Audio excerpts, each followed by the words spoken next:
હવામાન વિભાગ દ્વારા સુરત સહિત સમગ્ર દક્ષિણ ગુજરાતમાં ભારેથી અતિભારે વરસાદની આગાહી કરવામાં આવી હતી, જેને ભાગરૂપે ગઈકાલે રવિવારે સાંજે 6 વાગ્યાની શરૂ થયેલો વરસાદ બીજા દિવસે સોમવારે સવારે પણ અવિરત ચાલુ રહેવા પામ્યો હતો।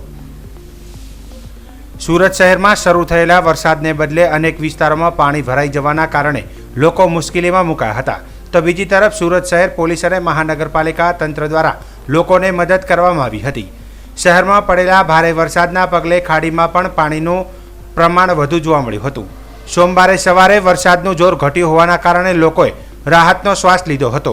ગઈકાલે સાંજે 6 વાગ્યાથી શરૂ થયેલા વરસાદના આંકડાની વાત કરવામાં આવે તો ઓલપાડમાં 107 mm, માંગરોળમાં 53 mm, ઉમરપાડામાં 94 mm, Mandvi 40 mm, Kamrej 160 mm, Surat city 146 mm, ચોર્યાસી 44 mm, પલાસાણા 159 mm, Bardoli 106 mm, મહુવામાં 126 mm વરસાદ નોંધાયો છે।